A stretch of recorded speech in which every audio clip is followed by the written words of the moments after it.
been good to Father, and you won't send him away, but let Meg marry him if she wants to. Mean thing, to go petting Papa and helping you just to wheedle you into liking him." And Jo pulled her hair again with a wrathful tweak. "My dear, don't get angry about it, and I will tell you how it happened.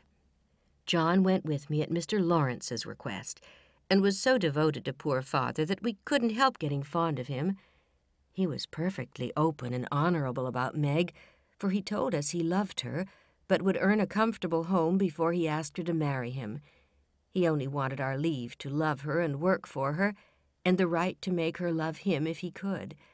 He is a truly excellent young man, and we could not refuse to listen to him. But I will not consent to Meg's engaging herself so young.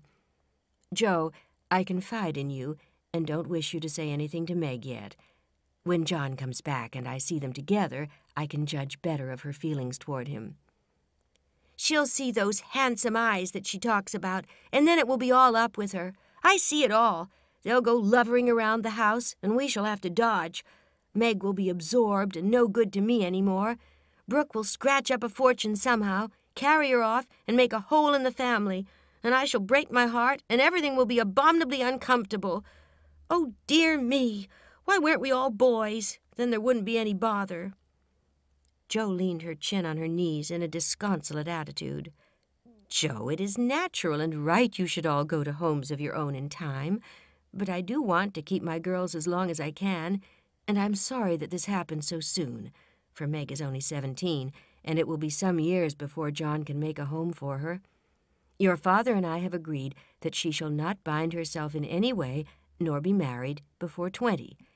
If she and John love one another, they can wait, and test the love by doing so. She is conscientious, and I have no fear of her treating him unkindly. My pretty, tender-hearted girl, I hope things will go happily with her." "Hadn't you rather have her marry a rich man?" asked Jo, as her mother's voice faltered a little over the last words. "I'm not ambitious for a splendid fortune, a fashionable position, or a great name for my girls. If rank and money come with love and virtue also, I should accept them gratefully and enjoy your good fortune. But I know by experience how much genuine happiness can be had in a plain little house, where the daily bread is earned, and some privations give sweetness to the few pleasures. I am content to see Meg begin humbly, for if I am not mistaken, she will be rich in the possession of a good man's heart, and that is better than a fortune." "I understand, Mother, and quite agree, but I'm disappointed about Meg, for I'd planned to have her marry Teddy by and by and sit in the lap of luxury all her days. Wouldn't it be nice?" asked Jo, looking up with a brighter face. "He is younger than she, you know," began Mrs. March, but Jo broke in, "Only a little. He's old for his age, and tall, and can be quite grown up in his manners if he likes. Then he's rich and generous and good and loves us all, and I say it's a pity my plan is spoiled." "I'm afraid Laurie is hardly grown up enough for Meg, and altogether too much of a weathercock just now for anyone to depend on.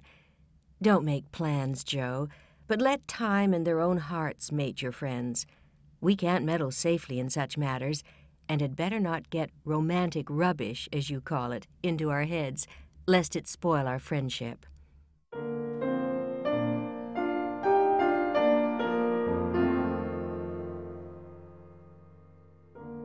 The kiss her mother gave Jo was a very tender one, and as she went away, Mrs. March reflected, with a mixture of satisfaction and regret, "Meg may not love John yet, but will soon learn to."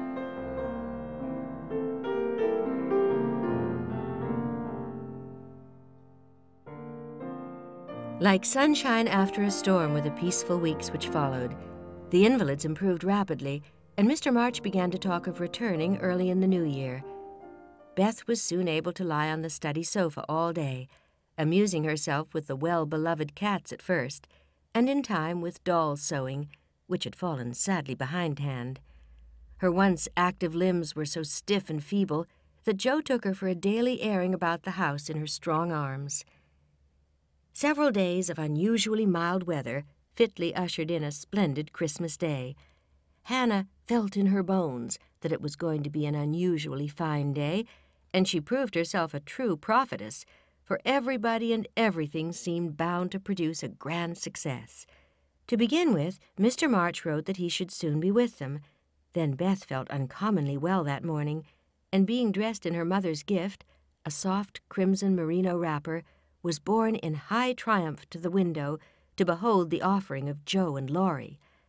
Out in the garden stood a stately snow maiden, crowned with holly, bearing a basket of fruit and flowers in one hand, a great roll of music in the other, a perfect rainbow of an afghan round her chilly shoulders, and a Christmas carol issuing from her lips on a pink paper streamer. The Jungfrau to Beth. God bless you, dear Queen Bess. May nothing you dismay, but health and peace and happiness be yours this Christmas day. Here's fruit to feed our busy bee, and flowers for her nose. Here's music for her pianee, an afghan for her toes. A portrait of Joanna, see, by Raphael No. 2, who labored with great industry to make it fair and true. Accept a ribbon red, I beg, for Madame Purrer's tail, and ice cream made by lovely Peg, a Mont Blanc in a pail. Their dearest love my makers laid within my breast of snow. Accept it and the Alpine maid from Laurie and from Joe. How Beth laughed when she saw it, how Laurie ran up and down to bring in the gifts, and what ridiculous speeches Joe made as she presented them. I'm so full of happiness that if Father was only here, I couldn't hold one drop more, said Beth, quite sighing with contentment as Joe carried her off to the study to rest after the excitement. Now and then, in this workaday world, things do happen in the delightful storybook fashion, and what a comfort it is. Half an hour after everyone had said they were so happy they could only hold one drop more, the drop came. Laurie opened the parlor door and popped his head in very quietly. He might just as well have turned a somersault and uttered an Indian war whoop, for his face was so full of suppressed excitement and his voice so treacherously joyful that everyone jumped up, though he only said in a queer, breathless voice, "Here's another Christmas present for the March family." Before the words were well out of his mouth, he was whisked away somehow, and in his place appeared a tall man, muffled up to the eyes, leaning on the arm of another tall man who tried to say something and couldn't. Of course, there was a general stampede, and for several minutes everybody seemed to lose their wits, for the strangest things were done, and no one said a word. Mr. March became invisible in the embrace of 4 pairs of loving arms. Joe disgraced herself by nearly fainting away and had to be doctored by Laurie in the china closet. Mr. Brooke kissed Meg entirely by mistake, as he somewhat incoherently explained, and Amy, the dignified, tumbled over a stool and, never stopping to get up, hugged and cried over her father's boots in the most touching manner. Mrs. March was the first to recover herself and held up her hand with a warning, "Hush, remember Beth." But it was too late. The study door flew open, the little red wrapper appeared on the threshold, joy put strength into the feeble limbs, and Beth ran straight into her father's arms. Never mind what happened just after that, for the full hearts overflowed, washing away the bitterness of the past and leaving only the sweetness of the present. Mr. March told how he had longed to surprise them, and how, when the fine weather came, he had been allowed by his doctor to take advantage of it, how devoted Brooke had been, and how he was altogether a most estimable and upright young man. Why Mr. March paused a minute just there, and after a glance at Meg, who was violently poking the fire, looked at his wife with an inquiring lift of the eyebrows, I leave you to imagine. Also why Mrs. March gently nodded her head and asked, rather abruptly, if he wouldn't like to have something to eat. There never was such a Christmas dinner as they had that day.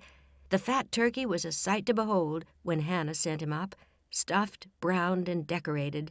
So was the plum pudding, which melted in one's mouth, likewise the jellies, in which Amy reveled like a fly in a honey-pot.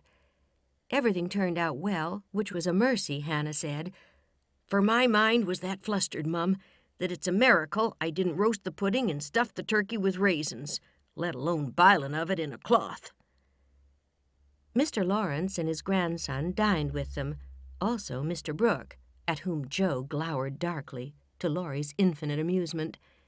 2 easy chairs stood side by side at the head of the table, in which sat Beth and her father, feasting modestly on chicken and a little fruit. They drank healths, told stories, sang songs, reminisced, as the old folks say, and had a thoroughly good time. A sleigh ride had been planned, but the girls would not leave their father, so the guests departed early, and as twilight gathered, the happy family sat together round the fire. "Just a year ago we were groaning over the dismal Christmas we expected to have. Do you remember?" asked Joe, breaking a short pause which had followed a long conversation about many things. "Rather a pleasant year on the whole," said Meg, smiling at the fire and congratulating